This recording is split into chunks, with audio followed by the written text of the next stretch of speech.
তুমি তাবিজ যাচ্ছ না জাঙ্গে ব্যস্ত, ওটা তোমার ব্যাপার, কিন্তু কথা আমার একটাই, যদি ভিউ নিয়ে আবার চাও তাহলে বিল্লালের বদনাম শুরু করে দাও। একটা বই 100 টাকা ছিল, এখন 1000 টাকা বিক্রি করি।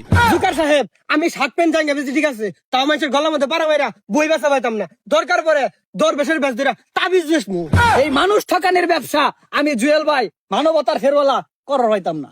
আজকের আলোচনা তোমাদেরকে নিয়ে আমার আমার আর কোনো আলোচনা নাই। বাংলাদেশে নাম করা কন্টেন্ট ক্রিয়েটর শুধু একমাত্র তোমরাই আছো। আরে মার জুকার সাহেব, ওটা তো নাম করা না, তো নাম করা। ওই হলো আর কি, আমি তো আর বাংলা বলতে পারি না, তোমাদের জন্যই তো আমার বাংলা বলতে হয় মাঝে মাঝে। এখন বলো তোমাদের সমস্যাটা কি? সমস্যা না মানে মহা সমস্যা। বাংলাদেশের ভিতরে একমাত্র কন্টেন্ট ক্রিয়েটর আমি, লক্ষ লক্ষ টাকা মানুষের দান করি, সে প্রেক্ষিতে আমি পরিপূর্ণ ভিউ পাইতাছি না। এমনি করে কি আমার সংসার চলবো? হ্যাঁ, আপনার ফেসবুক কম আপনি নিয়ে থাকেন, দরকার পড়লে আমি ভাতের হোটেল দিয়া বিজনেস করবো, তারপরেও ভিউ কম পাইলে এই মানবতার ফেরওয়ালার বিজনেস করা পাইতাম না আমি। তোমার নাম তাহলে জুয়েল, তোমার তাহলে ভিউ কম, এটাই তো সমস্যা। আচ্ছা হ্যাঁ, তুমি কি নাসা ভাই বিনোদন, তোমার তো ফলোয়ার কম না, 1.2 মিলিয়ন ফলোয়ার, তোমার কি সমস্যা বলো? মার জুকার সাহেব, আপনি আমার 1.2 মিলিয়ন ফলোয়ার দেখলেন, ওই তুলনায় আমার ভিডিও মধ্যে ভিউ কই 300 কে 400 কে। এই ভিউ দিয়ে কি আমার সংসার চলে? আমার টিম মেম্বারে দিতে গেলে আমার হিমশিম খাওয়া যায়, আমি কিভাবে চলবো?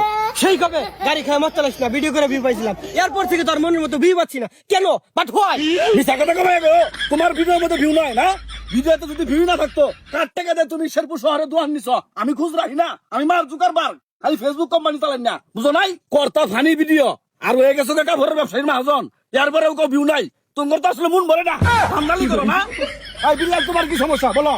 জুকার সাহেব, আছে আলহামদুলিল্লাহ ভালোই, পেজ নাই তাতে কোনো দুঃখ নাই, বই বিক্রি করে আলহামদুলিল্লাহ ভালোই চলতেছি। আর স্টার সেন্টারদের সাথে খুব ক্লোজ আপ সম্পর্ক আমার।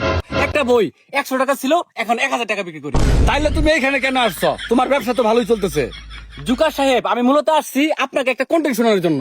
শোনাও শোনাও, তোমার কন্টেন্ট শুনলে তো আমার হৃদয়ের গর্জন ভাইসা উঠে।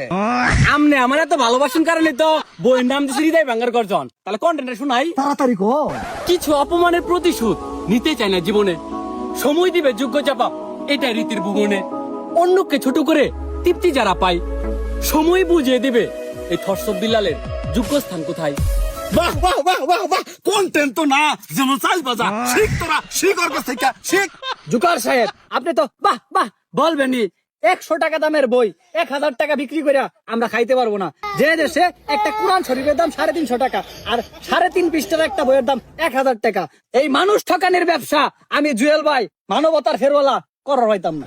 জুকার সাহেব, আমি শার্ট প্যান্ট জাঙ্গা বেশি ঠিক আছে, তাও মানুষের গলার মধ্যে পারা মাইরা বই বেচা পাইতাম না। দরকার পরে দরবেশের বেশ ধরে তাবিজ বেচমু। তুমি তাবিজ যাচ্ছ না জাঙ্গে ব্যস্ত, ওটা তোমার ব্যাপার, কিন্তু কথা আমার একটাই, যদি ভিউ নিয়ে আবার চাও তাহলে বিল্লালের বদনাম শুরু করে দাও। বিল্লাল কি তোমারে কইছে যে আমার বদনাম করো না, আমারে গুরু গুরু করে মানো? কইছে তোমারে?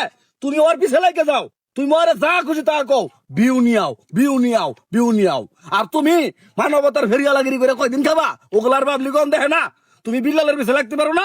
বিল্লাল যদি বই বেচে টাকা কামাই করাবা, তোমার তো চশমা বালাই দেখা যা, হাতের ঘড়িটাও বালা দেখা যা, এগুলো বেছো নাকি? হ্যাঁ, গাছের পাতা, বাড়ির গাছের পাতা বেচে আর দরকার বললে, তারপরেও ভিউ নিয়ে আসতে হবে।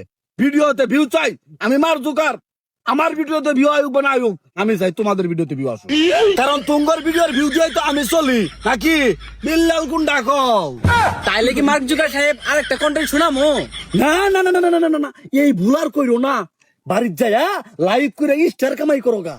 ভিউ বলে কামার পাই না, ভিউ কিভাবে নিয়ে নাকি আমি নাচা দেখাইতেছি বিল্লালের বেরিয়ে তাহলে